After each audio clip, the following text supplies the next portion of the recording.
sin esta dinámica científica es muy difícil que podamos estar en ese mercado que se dice ahora competitivo de la salud. Y también quiero agradecer a los visitantes de afuera. Boris, qué gusto tenerte en el país nuevamente. Sabemos que la dinámica científica que ellos tienen por todas las posibilidades que se generan en los países de afuera, pues nos van a compartir, y por supuesto que eso definitivamente nos enriquece, nos motiva y nos incentiva a seguir creciendo en todas estas temáticas de enfermedades infecciosas. Yo sé que detrás de esto, detrás de un Ferrari, dice, hay un motor que hace que funcione, y yo quiero no dejar pasar la oportunidad de agradecer de que detrás de todos esos excelentes profesionales que están formando la Sociedad Boliviana de Infectología está un motorcito que yo la admiro, y cuando estaba en el programa también era nuestro motor de funcionamiento de nuestras actividades científicas. Es la doctora Rosario Castro, para quien realmente pido un fuerte aplauso y que es justamente merecido por todo lo que viene incentivando las actividades científicas, y a todo el equipo, por supuesto, que la acompaña. Bien, esta temática que ahora quiero compartir con ustedes, de pronto podría ser una temática que uno dice, a ver, testeo y prevención. ¿Qué más nos van a hablar de prevención? Y en los países sigue creciendo la temática del VIH. Es una prueba rápida y punto, se acabó. No es así. Yo voy a tratar de sistematizar algunas cosas que vienen ocurriendo en los países y cómo ahora ya se está presentando como un nuevo enfoque en el manejo de la prevención. Definitivamente, la prevención en el VIH es el pilar fundamental para evitar el crecimiento de la epidemia en los países. Pero una prevención entendida de otra manera. ¿Cómo puedo pasar?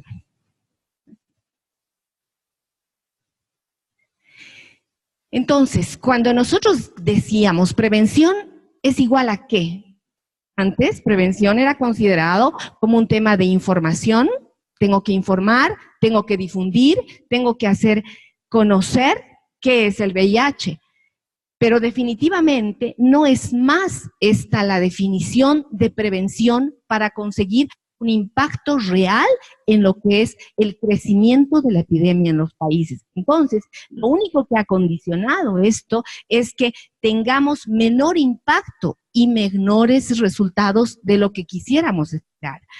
Entonces, hoy por hoy hablamos... ¿Cómo cambió? Ay, perdón. Lo siento. Si me podría ayudar alguien, mejor en el cambio. Ariel, por favor, si podrías. Dame una manita.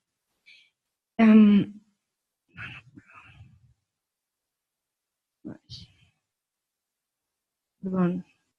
Bien, entonces hoy por hoy lo que ha cambiado es en 360 grados la mirada de prevención. Entonces, mirada de prevención actualmente es igual a lo que es educación. Educación es un proceso. Tenemos que educar a nuestra población, y educación significa desde tempranas edades una educación continua y permanente en todos los escenarios, no solo una prevención para no contraer el VIH, sino una educación para captar casos, una educación continua para entrar en esa dinámica de captar a los pacientes. Y obviamente la tendencia tiene que ser de dirigirnos al cambio de comportamiento y actitud. Mientras no tengamos cambios de comportamiento y actitud, es difícil que podamos hablar de una óptima prevención que esté dirigida a lograr el objetivo fundamental, que es el de reducir los casos de VIH en el país. Entonces, enfocando de esta manera, nosotros sí vamos a lograr impactar en lo que estamos buscando como un escenario prioritario en la prevención. Entonces, como verán, colegas, no es más la prevención de decir, hago folletos, difundo, digo que es el VIH, yo conozco que es el VIH, claro, conozco cómo se transmite, pero cuánto practico y cuánto aplico ese conocimiento. Entonces, hoy por hoy, la prevención tiene que estar dirigida a lo que es educar a la población y fundamentalmente lograr lo que es cambio de actitud y cambio de comportamiento. Bien, cuando hablamos de testeo, definitivamente este ha sido un escenario totalmente controversial en el inicio, cuando nosotros recordamos el tema del VIH. El testeo siempre ha sido visto como un tema muy estigmatizante, es decir, no puedo testear, mejor si no sabía el diagnóstico a la persona, mejor si no le hacía y mejor si manteníamos en una nebulosa. Hoy por hoy, el testeo es la gran puerta para lograr también la adecuada prevención. Tenemos que hacer mayor esfuerzo para lograr que toda la población se pueda testear y sobre todo identificando poblaciones vulnerables, porque esta es otra estrategia nueva que se está manejando en los países, las estrategias de tipo diferenciado. Lograr que identifiquemos poblaciones como más vulnerables y tengamos acciones más directas para tener un mejor impacto en la prevención. Entonces, ¿qué vamos a lograr si empezamos testeos tempranos? Vamos a lograr tener un diagnóstico oportuno, un inicio de terapia antirretroviral, porque ahora también el éxito de todo esto se está hablando de que tengamos que iniciar tempranamente la terapia antirretroviral y no esperar. Yo hago este comentario siempre en mis presentaciones. Cuando teníamos que manejar los pacientes antiguamente, lo hacíamos cuando sus CD4, iniciábamos terapia, antirretroviral, cuando sus CD4 estaban en 200, menos de 200, porque no teníamos tratamientos para poder iniciar. Entonces era muy difícil recuperar el sistema inmunológico de este paciente y, por supuesto, nuestros fracasos eran mayores. Hoy por hoy ya es otro escenario, tenemos que ofrecer el testeo temprano, hacer un diagnóstico oportuno, pronto, por supuesto, eso implica iniciar tempranamente, estamos hablando de inicio de 24 horas, se habla de 48 y hasta un lapso de 7 días, no más de 7 días, un inicio de terapia en un paciente que es adecuadamente diagnosticado, porque cuanto más temprano podamos iniciar, más éxito tendremos en la respuesta del paciente. Y por supuesto, la tendencia que hoy se maneja es que logremos no solo diagnosticarlo, que es un escenario importante, cierto, que además tengamos que iniciar su terapia, por supuesto, que es un desafío que lo tenemos que lograr en todo paciente que alcancemos a tener su diagnóstico. Pero cuán importante y definitivo es esto, el que logremos una carga viral indetectable. Esto es lo que va a condicionar que podamos ahora inclusive hablar de lo que es cortar el ciclo de la transmisión. Entonces, si nosotros hacemos que el diagnóstico sea temprano, que iniciemos la terapia con estos dos escenarios solamente, no vamos a tener éxito. Pero si hacemos un adecuado seguimiento, retención, que ahora es lo que se están hablando los nuevos términos de vinculación y retención del paciente, seguramente lo van escuchando a lo largo de estas conferencias de estos días, entonces logramos una carga viral indetectable y ahí sí podemos hablar de que estamos cortando el ciclo de la transmisión. Como verán, el testeo y la prevención van muy de la mano. El tratamiento antirretroviral, como ya les dije y lo reitero, ha cambiado el curso natural de lo que es la infección de VIH con marcadas mejoras en la calidad de vida. Hoy por hoy ustedes ven también cómo los pacientes prácticamente, antes sí había más es decir, era muy evidente cuando veíamos a un paciente con VIH. Eso nos pasaba muy frecuente a nosotros acá en Cochabamba. Yo he sido médico tratante y obviamente venía casi no necesitaba el letrero porque lo distinguíamos a un paciente, porque tenía condiciones bastante comprometidas del sistema inmunológico y eso lo que implicaba era precisamente un compromiso multiorgánico y obviamente una afección, una morbilidad mayor del paciente que le condicionaba una mortalidad temprana. Ahora los escenarios son diferentes y básicamente lo que ha condicionado el tratamiento antirretroviral, que ustedes lo van a conocer, ahora tenemos de muchas generaciones, muchos avances se han dado en lo que son los tratamientos, han mejorado la calidad de vida de las personas. Esto es bien importante porque el tratamiento, además de ser iniciado tempranamente, lo que buscamos con esto es disminuir la morbimortalidad, lo que les decía, la carga de enfermedad y por supuesto que el paciente muera tempranamente por enfermedades asociadas a lo que es el VIH. Entonces hay un beneficio muy directo proporcional al paciente. Y por supuesto que constituye una estrategia eficaz en lo que es la prevención de la transmisión. Prevención ya no es hablar solamente de usar el condón, como verán. Prevención se habla en diferentes escenarios y este es otro escenario cuando ya tenemos un paciente diagnosticado en tratamiento y que logremos que tenga una carga viral indetectable, entonces también estamos hablando de la prevención de la transmisión y por supuesto esto lo que va siempre vamos a tener éxito que consideremos que tengamos este diagnóstico oportuno y la retención del paciente. Lo que yo les decía, tenemos que lograr un diagnóstico, pero básicamente vincularlo al sistema de salud, porque no se puede escapar el paciente, pero retenerlo en el sistema de salud. Es lograr que el paciente tenga una adecuada adherencia para tener éxito en lo que son la carga viral. En el mundo se habla de 36.7 millones de pacientes infectados.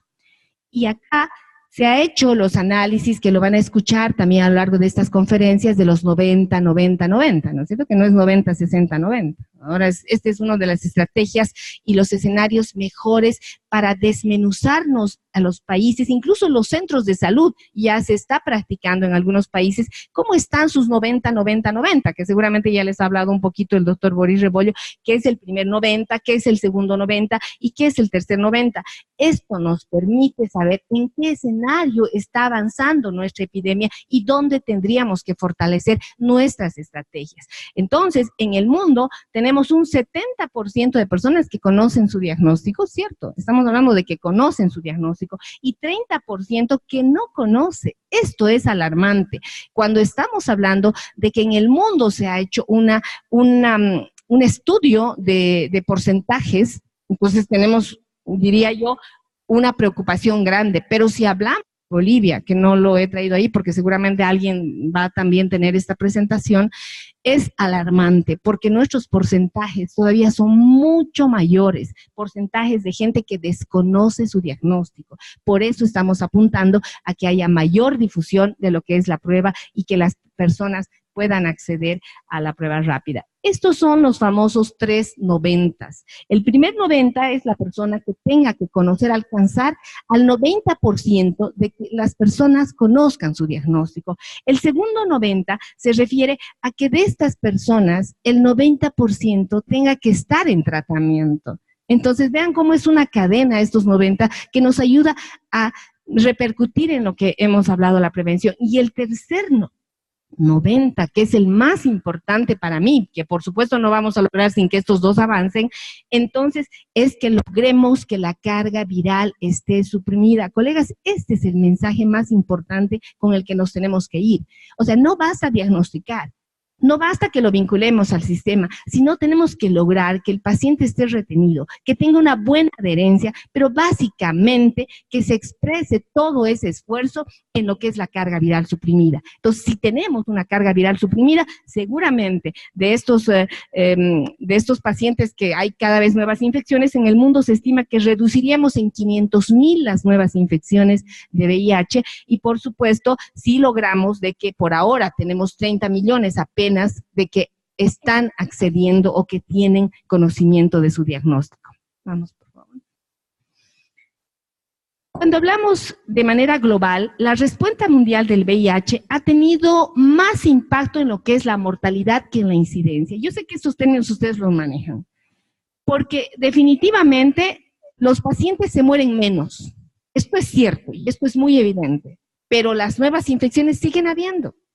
Entonces, por eso yo les decía, ¿qué es lo contradictorio cuando hablamos de prevención? Sin duda hemos avanzado muchísimo en la prevención, en lo que es la difusión. todos los colegas conocemos qué es el VIH, conocemos que ahora, por lo menos ya lo tenemos en mente, de que ahora tenemos que tomar una prueba. Un colega cirujano ya sabe que tiene que hacer la prueba antes. Un cirujano dentista, etcétera, etcétera, sabe que puede pedir la prueba. Cuando ya sospecha de alguna enfermedad, porque indagamos más ahora el tema de en la consulta, por ejemplo, indagamos un poquito más la historia clínica para tener algún dato que nos pueda llamar la atención y pedimos la prueba rápida. En esto sí hemos avanzado enormemente, por supuesto, pero donde nos estamos deteniendo es en el tema de nuevos casos que se están presentando en los países. ¿Y esto qué nos dice? Que definitivamente no hay cambio de actitud ni comportamiento. Entonces,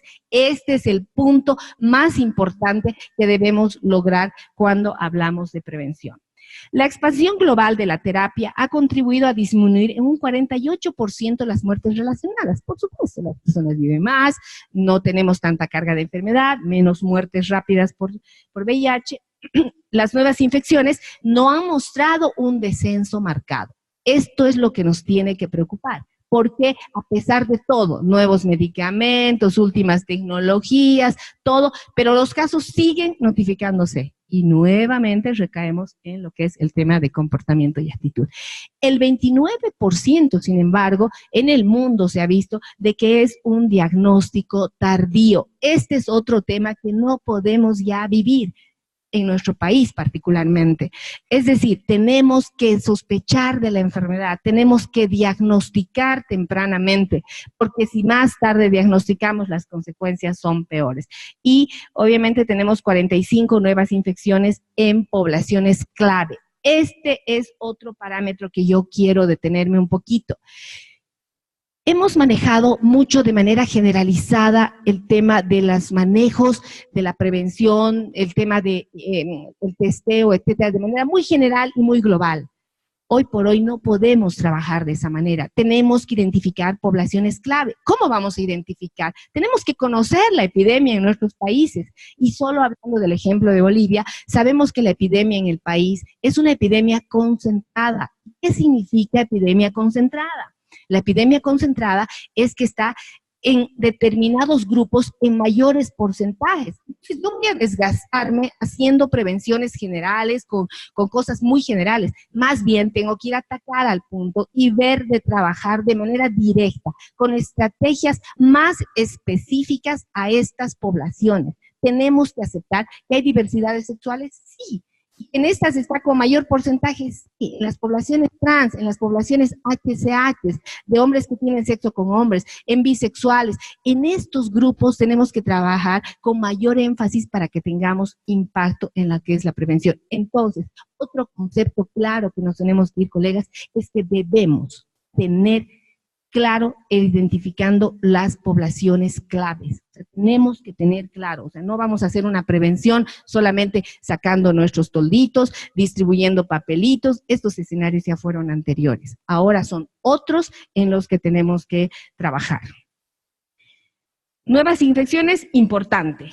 No ha habido un descenso marcado. Diagnóstico tardío todavía tenemos en el país y esto, por supuesto, está llevando a que tengamos muchos fracasos todavía en lo que es el tratamiento.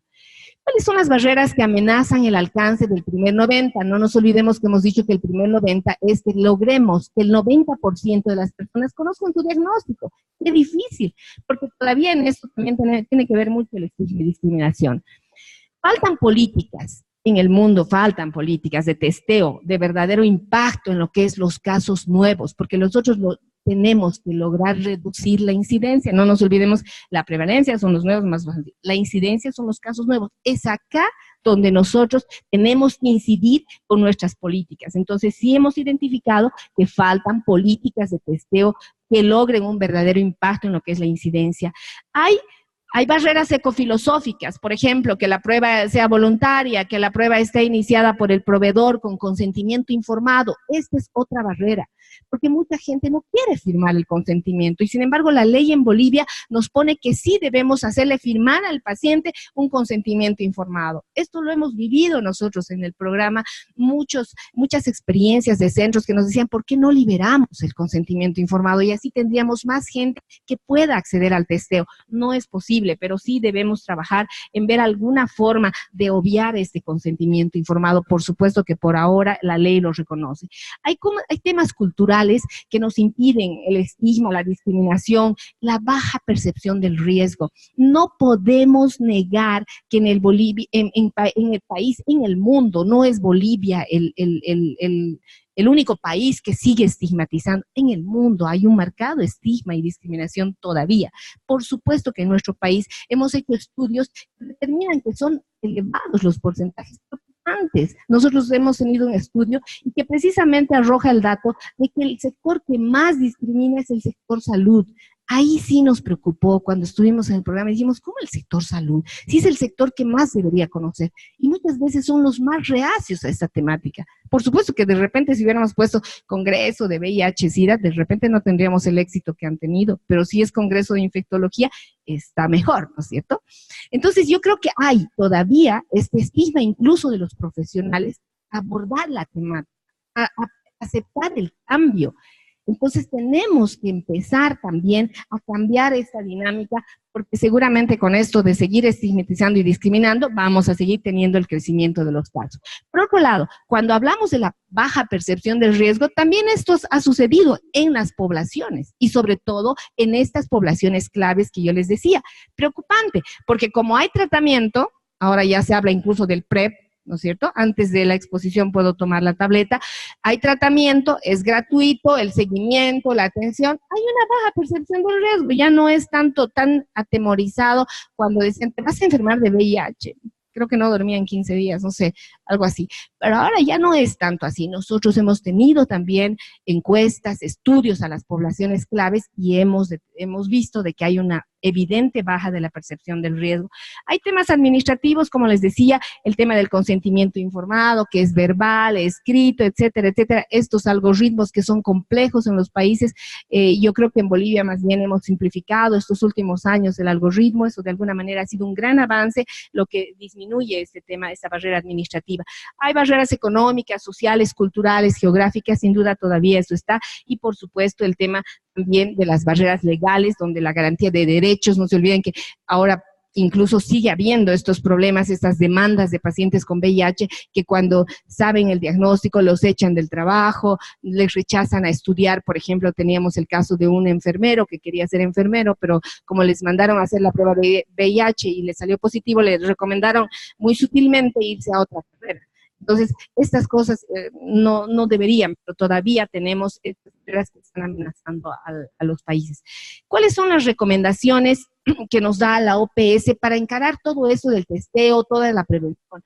Que debemos tener incorporar personal entrenado, no siempre que sea profesional, o sea, por eso ya el VIH no es más un secreto, es una enfermedad que tiene que ser transversalizada en todos los niveles, incluso en lugares comunitarios. Por ejemplo, en Paraguay teníamos una descripción de unos lugares de una cultura, no recuerdo en este momento, que tenían un líder comunitario. A él lo capacitaron para que pueda hacer las pruebas rápidas. Entonces las pruebas ya no es más un secreto de que tiene que venir una bioquímica, una enfermera especializada, un médico titulado, sino tenemos que lograr capacitar, por supuesto, una adecuada capacitación para que pueda expandir el tema de la prueba rápida. Integrar a otros servicios de diagnóstico, eso definitivamente es una necesidad, porque ya no puede ser exclusivos de algunos centros, o que tiene que ir al CEDEVIR, o que tiene que ir a un centro especializado para que ahí determinen su diagnóstico, etcétera. Tiene que estar integrado el VIH, por eso hablamos de la transversalización nuevamente. La descentralización es muy importante hacia lo que es la atención primaria en la salud. Entonces, en algunos lugares nos decían, pero el VIH es una especialidad, es una atención de especialidad. Por eso muchas veces les mandaban, apenas tenían el diagnóstico, a un centro de tercer nivel. Y sucedía algo muy paradójico, que muchos centros de tercer nivel en el país enviaban pacientes a los CEDEVIR, que eran centros de primer nivel. Entonces, hay una contradicción muchas veces en esto, y para aquello se ha lanzado el proyecto de descentralización. Entonces, todos los centros de primer, segundo y tercer nivel pueden ser y deben ser captadores de pacientes, pueden atender, pueden hacer el seguimiento. Ahora se estaba desarrollando el fortalecimiento en lo que eran los laboratorios para hacer, además, tener una mejor capacidad resolutiva. No nos olvidemos que el nuevo algoritmo considera 2 pruebas rápidas y un diagnóstico, ¿verdad? Y el diagnóstico, ustedes ya saben eso. Es decir, la primera prueba, que si nos da positiva, hacemos la segunda, y con esta ya podemos dar el diagnóstico, e inmediatamente ya el paciente puede acceder a lo que es su CD4, su carga viral, para hacer un seguimiento. Y esto se está haciendo, se está descentralizando los laboratorios para que tengan estos centros que ya prácticamente están haciendo de seguimiento, puedan tener un mejor seguimiento en los pacientes diagnosticados. Bueno, tenemos que también ver los modelos de servicios de testeos basados en la comunidad y adecuados que estén en cada comunidad. El taller latinoamericano del cual somos miembros da algunas recomendaciones para encarar desde la parte médica y científica este tema de la epidemia del VIH en los países. Tenemos que tener programas que identifiquen, por supuesto, la mayor cantidad de personas en los estadios tempranos, esto sí necesitamos, y que las conecten eficientemente a los servicios de cuidado y tratamiento. Es decir, necesitamos promover el testeo en todos los centros. Para eso capacitación, colegas, capacitación y capacitación. Y luego da 3 recomendaciones importantes: estimular y apoyar a los países de Latinoamérica en desarrollo en lo que es guías de diagnóstico y tratamiento. En Bolivia se ha hecho todo el esfuerzo con el concurso de profesionales. Yo me he sentido muy orgullosa cuando he compartido escenarios de discusión científica con colegas como el doctor Saavedra, el doctor Torrico, no sé, la doctora Castro, que han podido discutir las guías. ¿Y esto qué nos ha permitido? Socializar con ustedes, colegas, para que ustedes puedan aplicar. Y el manejo del VIH no es más un secreto ni una alta especialidad de supuestos VIHólogos, ¿no? Como decía alguien en broma, no es más. Esto todos tenemos la necesidad de conocer y aplicar. Entonces sí tenemos que seguir promoviendo el tema de las guías, que mejor si podamos lograr estandarizar. Tenemos que identificar las barreras que podrían retrasar el alcance del primer 90, definitivamente. Yo creo que les han hablado de los 390, ¿no? ¿Has hablado, Boris? Bueno, pero ya les hablarán con mayor detalle qué son los famosos 390, o ya los deben conocer porque esto ya es un disco muy repetitivo. Entonces, tenemos que identificar qué es lo que está fallando. ¿Estoy fallando en el diagnóstico? ¿Estoy fallando en el seguimiento, en el inicio de mi paciente? ¿No le estoy iniciando su terapia antirretroviral? ¿O estoy fallando en lo que es la adherencia o el paciente porque no está repercutiendo en lo que es la carga viral suprimida? Tenemos que identificar estas barreras y, por supuesto, esto lo recomienda. Son 3 escenarios que recomienda el taller latinoamericano, y sugerir una educación continua. Esto es importante, colegas. Lo que están haciendo ahora es parte de esto. Tener una educación continua, actualización, cuáles son los nuevos avances, cómo más yo puedo fortalecer para que mi centro esté a la par de otros en lo que es el tema de VIH. ¿Qué más podríamos hacer para aumentar el diagnóstico? Adoptar un punto de vista de salud pública, sin duda. Yo escuché a un médico español en una conferencia internacional precisamente, y decía, un médico que no tiene una mirada salubrista no debería ser médico. Porque tenemos que conocer la epidemia, tenemos que saber cómo está creciendo, tenemos que saber cuáles son los últimos avances y cómo yo puedo abordar las diferentes patologías, y una de ellas es el VIH. Entonces yo creo que tenemos que ver con un punto de vista muy salubrista cómo mejorar nuestras coberturas para la prueba rápida. Siguen siendo bajas. ¿Por qué? Porque en el centro no sé qué, no lo pide el médico. Nosotros fuimos a supervisar al Estrecho de Tiquina, un centro de referencia de muchos otros, y nos dicen, no, y no tienen la prueba rápida. No, porque el médico no pide, y porque no lo consideran. Entonces no podemos tener esto, colegas. Ustedes son pilares importantes para que en sus centros cuenten con la prueba rápida, por lo menos la primera, y luego mejorar las coberturas en este sentido. Descentralizar las pruebas es necesario, ya les dije, nuevos escenarios, identificando poblaciones claves. Ahora ya no es tampoco solamente en los centros, ya hay algunas estrategias que van a buscar a los pacientes. por ejemplo, se están haciendo pruebas rápidas en las unidades móviles, en lugares donde hay mayor concentración de grupos de gays, por ejemplo, de grupos de trans. Entonces, esto es importante porque ahora el servicio es ese, nos necesita que dar excelencia de servicio. Ahora ya tenemos que entrar en las terminologías del marketing y la salud. Entonces, vender nuestro servicio, pero hay que venderlo bien. Nuestra imagen. Entonces tenemos que ir a vender un servicio al lugar donde lo exige el cliente, porque ahora sí tenemos que hablar, ¿no es cierto? Y eso es importante también, así ya no nos ponemos más en el pedestal donde el Dios es médico está aquí y el paciente siempre está aquí, sino nos tenemos que poner, también tenemos que buscar a nuestro cliente, buscar la satisfacción de nuestro cliente, porque si no logramos, entonces no vamos a tener éxito y por supuesto tendremos fracaso. Simplificar los algoritmos, nuevamente les he dicho que cada vez que está simplificándose, gracias a todos los expertos que hemos tenido y al fortalecimiento científico, hemos logrado simplificar en el país con el tema de las pruebas rápidas. Lo que antes tardaba 14, 15 días y en lugares alejados hasta un mes o 45 días el conocer su diagnóstico, hoy por hoy no debería ser más de 2 días. Hay que simplificar también el asesoramiento, ya no le volvemos un misterio, no sé si hay colegas aquí psicólogos, porque también se ha contado innumerables anécdotas de ellos. Le ponen todo un tema a lo que es la preconsejería, un misterio, no más. Tenemos que simplificar estas técnicas de postconsejería para que el paciente sea más atractivo para el paciente, nuevamente mejorar nuestra imagen de nuestros servicios. Estimular la demanda espontánea, necesitamos seguir difundiendo. No he dicho que la difusión no es importante, sigue siendo importante, pero siempre identificando poblaciones claves. Revertir lo que es el consentimiento escrito, ojalá podamos lograr esto en algunos países que lo tenemos legalmente establecidos y obviamente acortar la edad como lo ha logrado Brasil. Por ejemplo, en Brasil una persona de 15, 16 años puede solicitar, pues no tiene ni que firmar el consentimiento, no tiene ni que traer a sus padres. En cambio acá, en Bolivia, todavía es una debilidad que se convierte en un desafío para poder encarar la epidemia desde un punto de vista de la prevención, porque no se olviden que la población más afectada es la población joven. Teníamos alrededor de 68% de población está con el VIH entre los 15 y 25 años de edad. Entonces, ¿dónde tenemos que trabajar? Precisamente en jóvenes. Pero acá son los que menos facilidad tienen para el acceso a la prueba rápida. Entonces, hay cosas que todavía están muy contradictorias que tenemos que ir afinándolas. Y obviamente, implementar políticas de autotesteo. Me voy a los ojos.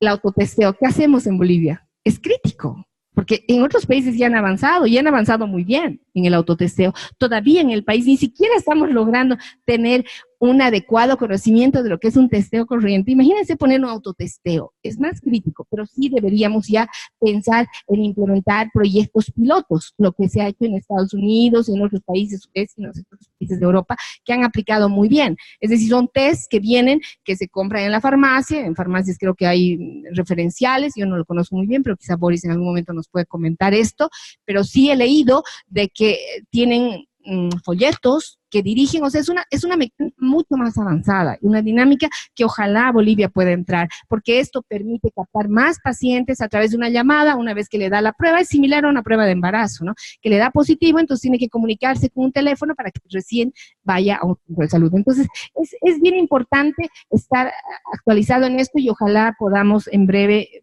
como país, entrar en esto. Necesitamos expandir el diagnóstico, definitivamente es una prioridad.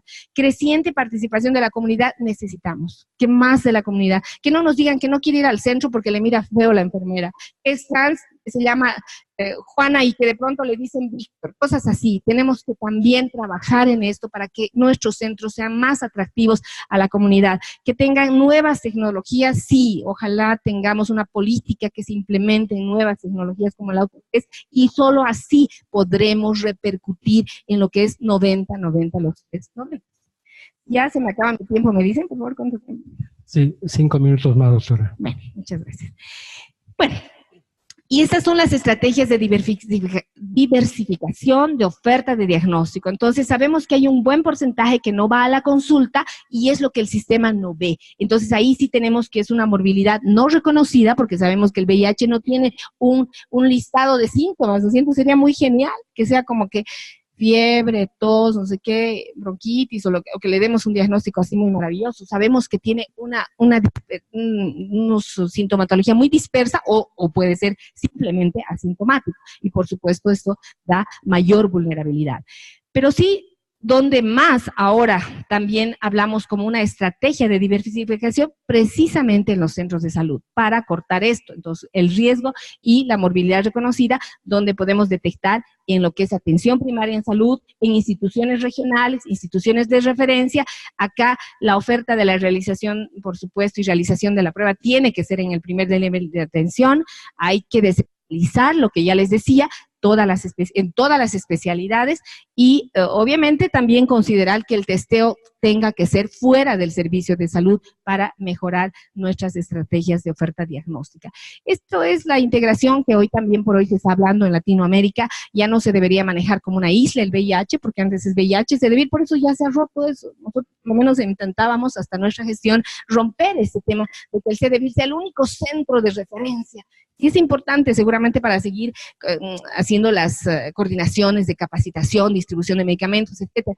Ya no es como un centro únicamente de referencia, tenemos que descentralizar e integrarnos con TB, con diabetes, con hipertensión, porque no se olviden que también la mirada actual del VIH es como una enfermedad crónica. Entonces tiene que tener un efecto integrador.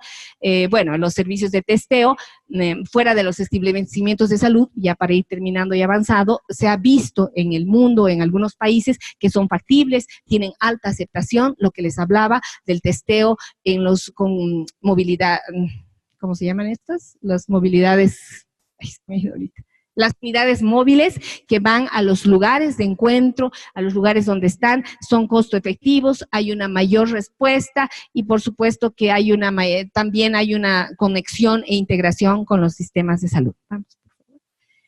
Los algoritmos que incluyen pruebas rápidas facilitan el acceso al diagnóstico en los lugares que están limitados, sobre todo cuando identificamos poblaciones vulnerables, reducen circuitos de derivación de muestras, eso es importante, permiten escenarios de testeo voluntario, que creo que también es lo que tenemos que buscar, que haya mayor demanda. Todos los algoritmos deben ser validados a nivel nacional, que es lo que hemos logrado, y estos algoritmos tienen que ser difundidos y conocidos por todo el sistema de salud. Vamos, por favor. Y finalmente quiero terminar un poquito con un autotest, que creo que me va a tomar un par de minutos. El autotest sí se está aplicando en algunos países, es una estrategia emergente que no está disponible, por ejemplo, en el nuestro, que se está trabajando en poblaciones claves, como un proyecto piloto en algunos países. Los costos, bueno, ahí se ve que son bastante variables en los países, sin embargo sí son efectivos, y hay hay que evaluar la vinculación y la prevención de los cuidados y el tratamiento, es decir, estos autotest tienen que ir vinculados, es decir, adecuadamente orientado a la población para que ésta pueda ser integrada en lo que es el cuidado y el tratamiento en un sistema de salud. Ay, perdón. Ay.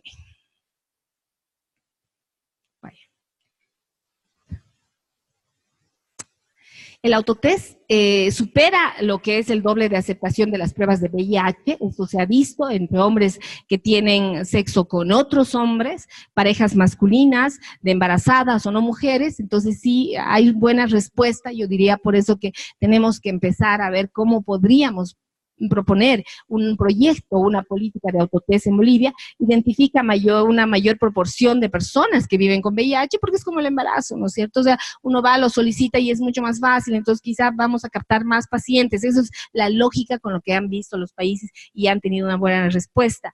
Además, puede alcanzar la sensibilidad de un 80 a 100% y una especificidad del 95 al 100%. Entonces, las pruebas que actualmente se están promocionando para autotesteo tienen una muy buena respuesta.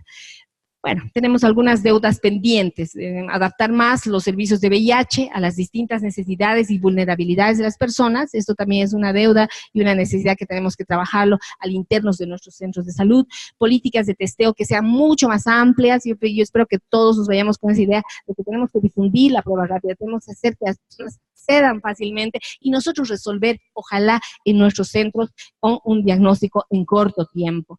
La incorporación del autotest nuevamente, o sea, ya les digo, no sé cuánto sea factible en el país, ojalá se dé, y el abordaje del testeo desde otras miradas, social, cultural, económica, es decir, tenemos que adecuarnos a las miradas sociales y culturales que tenemos en el país. Las barreras al diagnóstico tienen fuertes determinantes sociales y culturales y muchas de ellas representan, por supuesto, las inequidades sociales. Perdón. Esto sí quiero compartirles un poquito. Y lo último creo que es la prevención combinada. La prevención combinada que hoy por hoy está hablándose es la que está teniendo un mayor impacto en lo que es la respuesta del VIH, y estamos hablando de prevención combinada, de testeo, por supuesto, tratamiento oportuno, el uso del condón, el tema de los promotores, educadores pares, la circuncisión en algunos otros países. Esto obviamente tiene mayor impacto y por hoy estamos hablando de que testear es prevenir, permite detectar a los seropositivos, es una oportunidad para derivar a las personas seronegativas y es una opción de prevenir con un enfoque centrado en las personas. Entonces tenemos que ver una mirada más panorámica, no solo en la prueba, no solo en el condón, sino también incluso en el PrEP, lo que les decía. Y quizás si me da tiempo rapidito hablarles del PrEP, que es eficaz. Se ha hablado, hay muchas cuestionantes acerca del PrEP. En Bolivia tampoco está legalmente, es decir, no, creo que hasta ahora no se ha establecido de que el PrEP deba ser practicado. O sea, es la profilaxis preexposición, a eso me refiero. Es decir, una persona toma la tableta antes, así como, no como el día después, sino un día antes. Disminuye el riesgo de la infección, se está viendo todavía esto, es igualmente efectiva en diferentes poblaciones, todavía es una interrogante. ¿Cuáles son los riesgos asociados en gran escala? Hay peligro de la compensación del riesgo, es decir, hay muchas, ¿qué pasa con la resistencia? Hay muchas cuestionantes acerca del PrEP.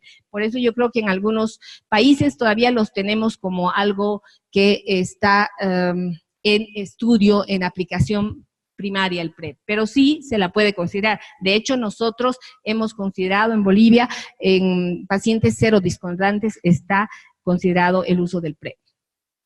Bien, no voy a extenderme más, voy terminando. Es un poco hablar del PrEP, que son estudios que se han realizado por la OPS, que han ido haciendo referencias, han ido compartiendo, y también se ha determinado que el PrEP oral debería ofrecerse como una herramienta nacional de prevención.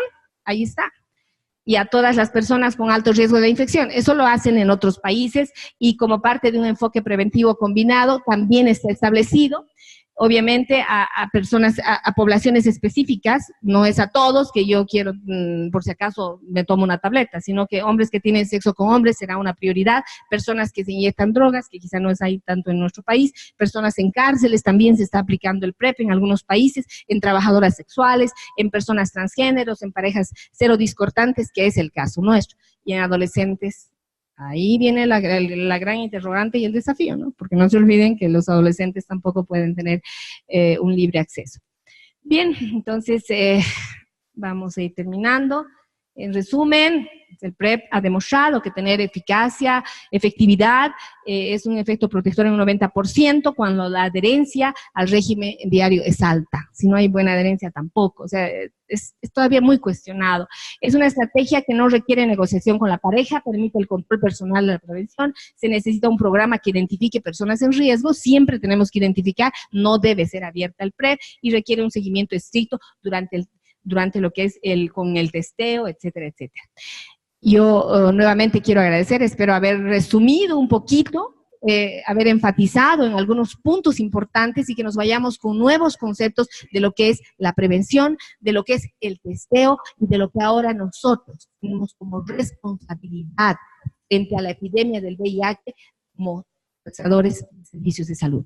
Hace la prueba, quítate la duda para tener un tratamiento oportuno. Muchísimas gracias.